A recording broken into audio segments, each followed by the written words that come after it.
এ রাজু, আর দুটো পরোটা হবে? হ্যাঁ বাবু, কেন হবে না? সব পরোটা তো আপনাদের জন্যই। সব পরোটা তাহলে আমাকেই দিয়ে দে, সারাদিন কিছু আর খাবো না। তুই যদি সব পরোটা নিয়ে নিস তাহলে আমি কি খাবো? তুই আমারটা মুখে নিবি, পেট ভরে যাবে। বাবু বাবু হ্যাঁ, কি হয়েছে তোর? বাবু বাবু পরোটা খাবো, বাবু পরোটা খাবো। হ্যাঁ, পরোটা খাবে? এই তুই চুপ কর। এ রাজু, ওকে দুটো পরোটা দে তো। বাবু বাবু দুটো পরোটায় পেট ভরবে না বাবু। ঠিক আছে, ও যতগুলো পরোটা খেতে চায় দিয়ে দে, পরোটার দাম আমি দিয়ে দেব। ওই তুই ওইদিকে ভ্যাবলার মতো দাঁড়িয়ে আছিস কেন? দে পরোটা, দে পরোটা, দে পরোটা খাবো। আজ কতদিনের ইচ্ছা পূরণ হবে তুই জানিস? জীবনে কোনোদিন তো আর ভালো কাজ করলাম না, একটা এই ভালো কাজ করে যদি পুণ্যি করতে পারি।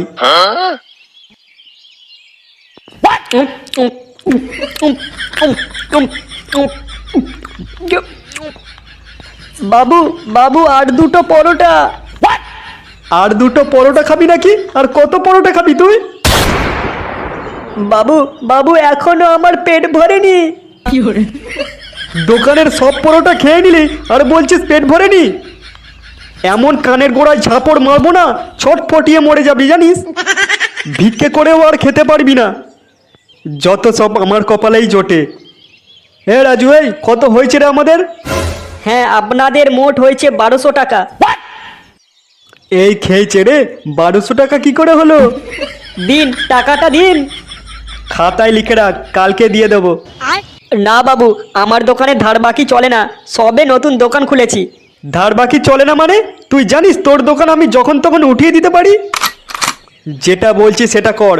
নান্টুর নামে 1200 টাকা লিখে রাখ, কালকে নান্টু এসে দিয়ে দেবে। বাবু এখানে আবার নান্টুকে? নান্টু এই ফুটোর বাপ।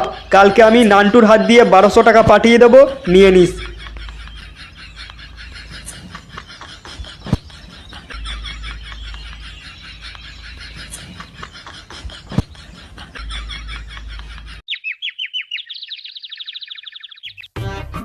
ছেলের অজান্তেই বৌমাকে নিয়ে পালালো গুণধর বাপ।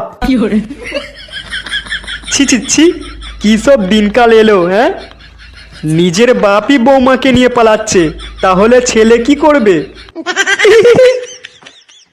গিন্নি, ও গিন্নি। কি হয়েছে কি? বলি রান্না হয়েছে? কেন এখন দেরি আছে রান্না? সেই কোন সকালে রান্নাঘরে ঢুকেছো, এখনো পর্যন্ত রান্নাটা হলো না? হ্যাঁ, আমার তো 10টা হাত, তাই রান্নাটা তাড়াতাড়ি হয়ে যাবে। অফিসে দেরি হয়ে গেলে বসের কাছে কথাটা কি তুমি শুনবে?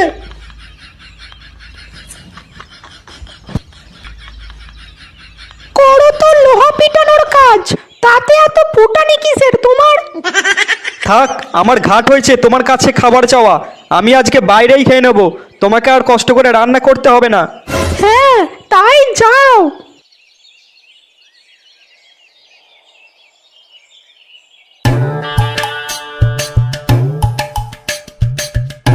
তিনটে পরোটা, একটা কাঁচা লঙ্কা, একটা পেঁয়াজ, একটা সেদ্ধ ডিম, মাত্র 30 টাকা। যাতায়াতের টিকিটও হবে না।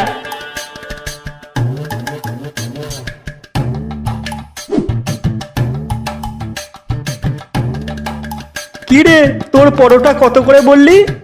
3টে পরোটা, একটা কাঁচা লঙ্কা, একটা পেঁয়াজ, একটা সেদ্ধ ডিম, মাত্র 30 টাকা। যাতায়াতের টিকিটও হবে না। 30 টাকা কেন? 25 টাকায় আমি শিয়ালদা থেকে বর্ধমান চলে যাব, আর তুই বলছিস 30 টাকায় কোনো টিকিট হবে না? অন্য কাউকে বোকা বানাবি, কিন্তু এই নান্টুকে নয়। কি, আপনার নাম নান্টু? ফুটোর বাপ? এখানে ব্যবসা করছিস আর আমাকে চিনিস না? নান্টু বাবু, আপনার নামে 1200 টাকা বাকি আছে। তোর দোকানে আমি পরোটাই খেলাম না, আর এরই মধ্যে 1200 টাকা বাকি হয়ে গেল। বাবু বাবু পরোটা, বাবু পরোটা খাবো। এনে খা। পরোটা খাবে? আর হ্যাঁ, তুই কি বলছিলি আমার নামে 1200 টাকা বাকি নাকি? হ্যাঁ নান্টু বাবু, আপনার ছেলে ফুটো আপনার নামে 1200 টাকা বাকি রেখে গেছে।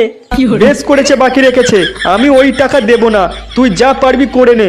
না না নান্টু বাবু, আপনার সঙ্গে কিছু করতে পারি বলুন?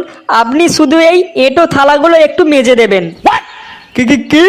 আমি এঁটো থালা মাজবো? শেষে আমার কপালে এটা ছিল, লোকের এঁটো বাসন মাজবো আমি?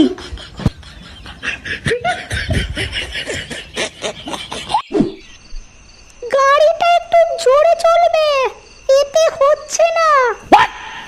জোরে চালাও। হচ্ছে, এবার হচ্ছে, চালাতেই থাকো, থামবে না। করাচ্ছি তোকে খেলা।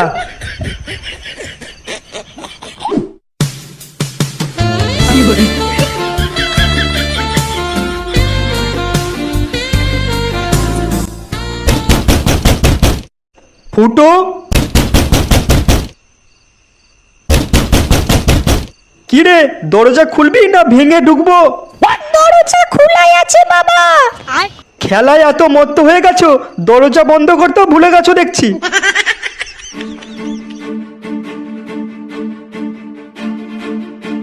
কি রে, কাল রাজুর পরোটার দোকানে কি করে এসেছিস তুই? কই বাবা, কিচ্ছু করিনি তো।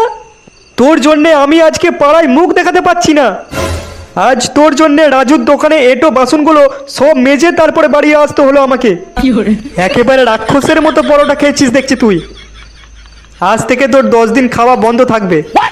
নে, এবার জমিয়ে খেলা কর।